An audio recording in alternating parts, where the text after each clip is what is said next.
आज हमारे साथ हैं सादा नॉर्थ से डिप्टी कमिश्नर दीपक शिंदे जी। दीपक शिंदे जी से हम सीधे बात करेंगे।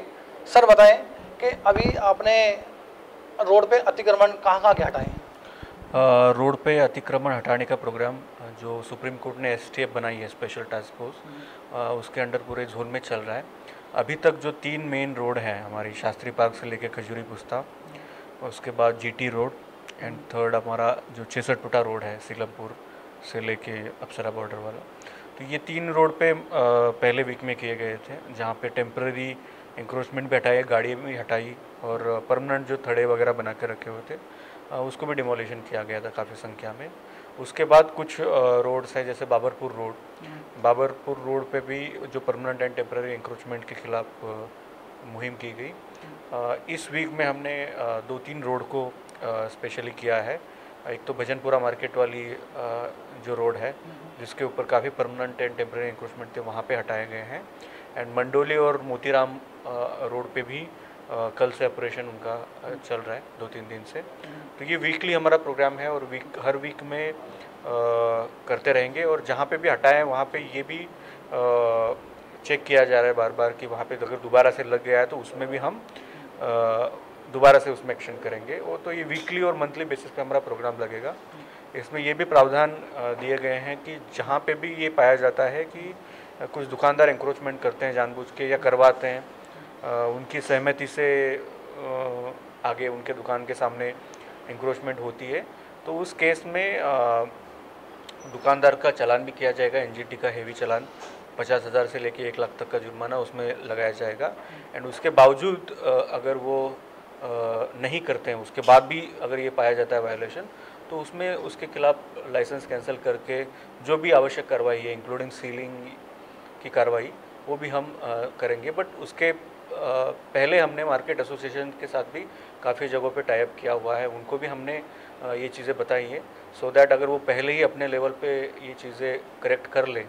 काफ़ी सारे मार्केट एसोसिएशन ने हमें कोऑपरेट करने का आश्वासन भी दिया है और उसमें भी उन्होंने ये एग्री किया है कि अगर उनके कुछ मेंबर्स या उनके व्यापारी अगर कंप्लाई नहीं करते हैं तो जो भी पिनल एक्शन बनता है जो करेंगे उसमें वो पूरे तरीके से हमारे साथ रहेंगे।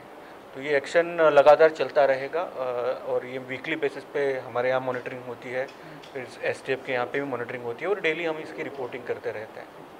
इसमें कितने आपने अभी तक इसमें अवैध निर्माण गिराए हैं, ऐसे कुछ संख्या उनका बता पाएंगे? लगभग अवैध निर्माण तो मतलब एग्जैक्टली क्वांटिफाई करना मुश्किल है, बट लगभग 70 to 80 किलोमीटर का स्टेज था जिसमें से अतिक्रमण हटाए गए थे, जिसमें हमारे जोन में पर्टिकुलरली 700-750 व्हीकल अब तक हमने लगभग 1 महीने में उठाए हैं। और टेम्परेरी इंक्रोचमेंट और जो परमानेंट थड़े वगैरह हटाए उसकी भी संख्या काफ़ी ज़्यादा है। और ये मतलब लगातार चलते रहने वाला ऑपरेशन है, उसमें ऐसा नहीं कि आज हो गया तो दूसरे दिन नहीं करेंगे। तो रिपीटेडली जो मेन कॉरिडोर हाईलाइट किए गए हैं, जैसे पहले 3 रोड मैंने बताए थे जिसमें सेंसिटिव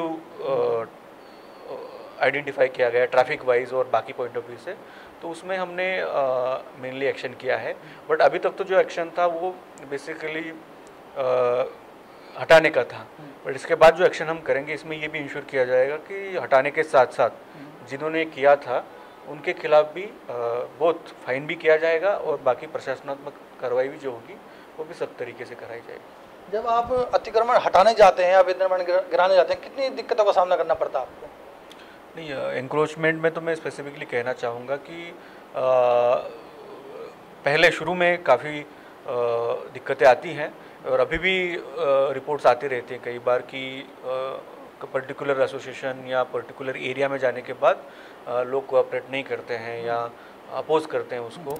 तो इसलिए हमने मतलब पहले से ही अभी बता के रखा हुआ है काफ़ी जगहों पे कि 2 दिन का 3 दिन का टाइम दे के हम इसमें एक्शन करेंगे। बट फिर भी कई सारे केसेस में लोग वॉलंटरीली खुद हटा देते हैं, जैसे बाबरपुर के केस में खुद लोगों ने काफ़ी जगहों पे हटाया, लेकिन कई सारे केसेस में लोग जानबूझ के नहीं हटाते हैं और उसमें बाधा डालने की कोशिश करते हैं। तो पर्याप्त पुलिस बल हमारे पास होता है, ट्रैफिक पुलिस भी होती है, तो हम उसमें एक्शन कराते हैं। कई बार ये भी दिक्कतें आती हैं कि टाइमली सारे फोर्सेस अवेलेबल नहीं होती, पर फिर भी पुलिस के साथ कोऑपरेशन के साथ हमारा एक्शन उसमें पूरी तरीके से चल रहा है। स्पेशली जो दिक्कत आती है कि गाड़ियाँ उठाने के बाद काफ़ी सारी गाड़ियाँ या जो भी अवैध कब्जे वाली चीज़ें उठाने के बाद उसमें पब्लिक ग्राउंड लेवल पे काफ़ी फेस करना पड़ता है जो हमारे ऑफिसर्स हैं। बट धीरे धीरे पब्लिक में भी ये जागरूकता आने लगी है, तो उसका विरोध इतना ज़्यादा हो नहीं रहा है। भविष्य में कोई अवैध निर्माण ना करे, इस पे क्या आपका मैसेज आएगा? अवैध निर्माण के खिलाफ भी एसटीएफ के अंडर काफ़ी कड़ी कार्रवाई हो रही है और हमने मतलब स्पेशली मैंने ये ऑर्डर निकाला हुआ है कि जो भी प्रॉपर्टीज़ आज की डेट में अंडर कंस्ट्रक्शन है उसको तुरंत रुकवाया जाना चाहिए, और अगर वो बुक नहीं है पहले तो उसको बुक करना है, और बुकिंग के साथ ही उसका सीलिंग और डिमोलिशन का लिए भी प्रोसेस करना है। एंड जब तक आप डिमोलिशन का एक्शन नहीं लेते उसके पहले आपको उसको सील करना है, ये 100% इंश्योर करना है। और जो भी जेई एई या एक्शन उसमें अगर पाया जाता है कि उन्होंने नहीं किया है डायरेक्शन को फॉलो, और वो पता चलता है कि वहाँ पे अभी भी निर्माण चल रहा है और उसमें हमने प्रॉपर नोटिस नहीं भेजी है, क्योंकि जब भी अवैध निर्माण चलता है तो उसको पहले हम बुक करते हैं, उसके बाद पुलिस के पास भी जाता है कि उसको स्टॉप कराया जाए, पुलिस ही उसको स्टॉप कराती है। तो उसमें अगर वो भी स्टॉप नहीं करते तो उसमें दोबारा हमारी तरफ से पुलिस को भी चिट्ठी जाती है कि उसको स्टॉप किया जाए।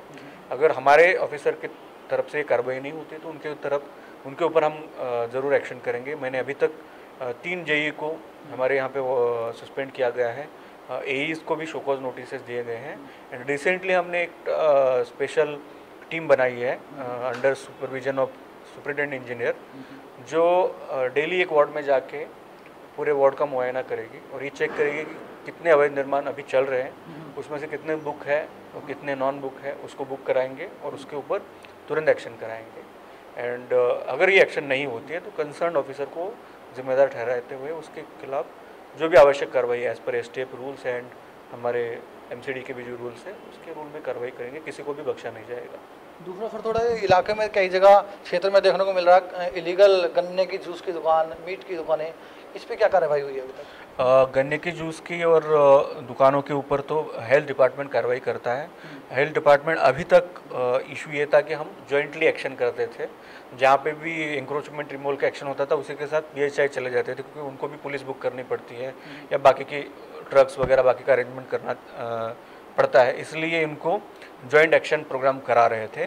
बट ये देखा गया कि एक जगह पर प्रोग्राम करने पहुंच जाते तो दूसरी जगह पे दुकानें खुल जाती है, तो मैंने अभी वो जॉइंट एक्शन से हटाने के लिए बोला है और एंटायर पीएचआई को डायरेक्शन दिए कि अपने अपने एरिया में किसी भी तरह का ये दिखना नहीं चाहिए। तो उनको नोटिस दिए गए हैं, उसके बावजूद अगर पीएचआई उसके ऊपर एक्शन नहीं करते हैं तो उसके ऊपर हम ज़रूर एक्शन करेंगे।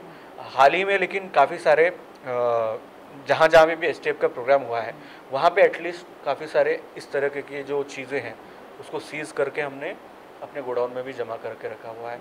मीट शॉप के भी सीलिंग का विषय है, मैं डेली मॉनिटरिंग करता हूँ और जहाँ जहाँ कंप्लेंट आती है मेरे पास मैं उसमें एक्शन कराने के लिए हम कंसर्न डिपार्टमेंट को डायरेक्शन देते हैं। उसके बावजूद अगर नहीं करता है उसमें भी हमने एक ऑफिसर को सस्पेंड किया था और बाकी जिसकी भी ऐसी कंप्लेंट आती है तो उसके ऊपर भी हम कार्रवाई करते हैं। बट कई सारी जगहों पे हमारे पास पर्याप्त स्टाफ ना होने की वजह से, ये पूरा वेटरनरी डिपार्टमेंट है जिसमें मात्र 6-7 लोग होंगे जिनको ऑफिस का भी काम करना है और फील्ड में जाके भी काम करना है, तो कई सारी जगहों पे उतना इमीडिएट एक्शन नहीं हो पाते, बट फिर भी पहले से काफ़ी उसमें इम्प्रूवमेंट आया है। बहुत बहुत धन्यवाद हमसे बातचीत करने के लिए। ये थे हमारे साथ सादरा नॉर्थ से डिप्टी कमिश्नर दीपक शिंदे जी। बहुत बहुत समय धन्यवाद आपका। और अक्षय के साथ धर्मेंद्र कुमार, लाइव न्यूज़ दिल्ली।